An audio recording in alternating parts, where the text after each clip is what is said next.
के अंदर हम करना चाहें तो इसको हम सोमेटिक या बायोलॉजिकल डेथ भी कह सकते हैं और मॉलिक्यूलर या सेलुलर डेथ भी कह सकते हैं। इसकी दो टाइप्स हैं। लेकिन मैंने थोड़ी देर पहले पिछली जो मैं थोड़ा सा पहले मैं आपको बता रहा था, कन्वेंशनल डेफिनेशन की बात कर रहा था मैं आपसे। तो कन्वेंशनल डेफिनेशन के अंदर हमने क्या कहा था, ट्राइपोड ऑफ लाइफ की कंप्लीट रिस्पायरेटरी सीएनएस और कंप्लीट और इरिवर्सिबल सिजेशन को हम डेथ कहते हैं। ठीक है ना, लाइफ है और डेथ उस वक्त होगी जब ये सिजेशन हो जाएगी कंप्लीट और रिवर्सिबल। लेकिन ये कन्वेंशनल डेफिनेशन है। और जब हम इसको दो टाइप्स में डिवाइड कर देते हैं कि एक स्टार्टिंग में हो जाती है बायोलॉजिकल और एक है एंड पे सेलुलर, तो यहां पे मॉडर्न टेक्नोलॉजीज इस पुरानी कन्वेंशनल डेफिनेशन को चैलेंज कर देती है। चैलेंज आ जाता है भाई, चैलेंजिंग। ये चैलेंजिंग कहां से आएगी, ये मॉडर्न टेक्नोलॉजी आ जाएगी, मॉडर्न मीन्स आ जाएंगे। कैसे मॉडर्न मीन्स? जैसे मैं बताता हूं, ऑर्गन ट्रांसप्लांटेशन, जैसे वेंटिलेटर्स,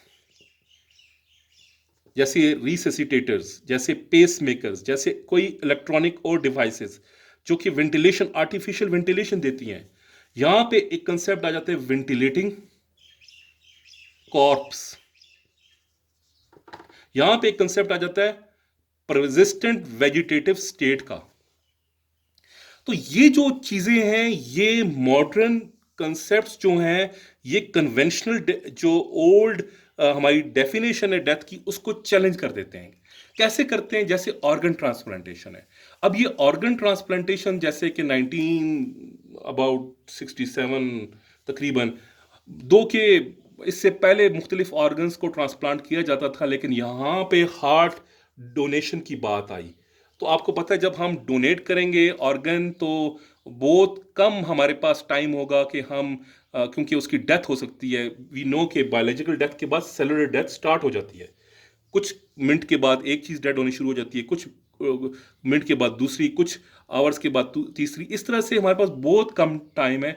इसी तरह हार्ट को जब ट्रांसप्लांट हमने किया तो वहाँ पे हमारे लिए कुछ चैलेंजेस बन गए कि क्या हम इस बॉडी को जो कि वेंटिलेटर के ऊपर लगी हुई है, इसको हम कितना वेंटिलेटर के ऊपर लगाएं, और कि अब हमारा हार्ट हमने डोनेशन भी करनी है।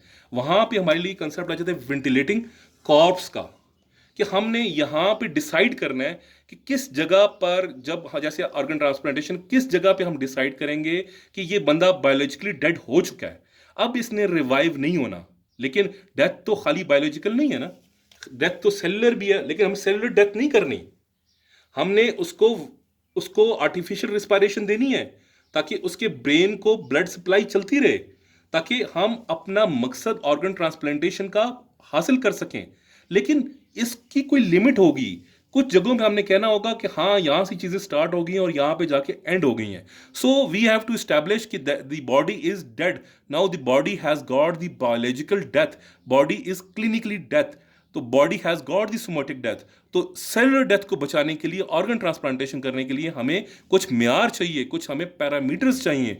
सिमिलरली हमें ये भी देखना है कि हम आर्टिफिशियल मीन से किसी को रिस्पायरेशन देते रहें, होती रहेगी, तो क्या हम उसको हमेशा वेंटिलेटर के ऊपर ही लगाए रखेंगे? नहीं, ऐसा नहीं है। तो इस चीज़ के ऊपर, इस चीज़ को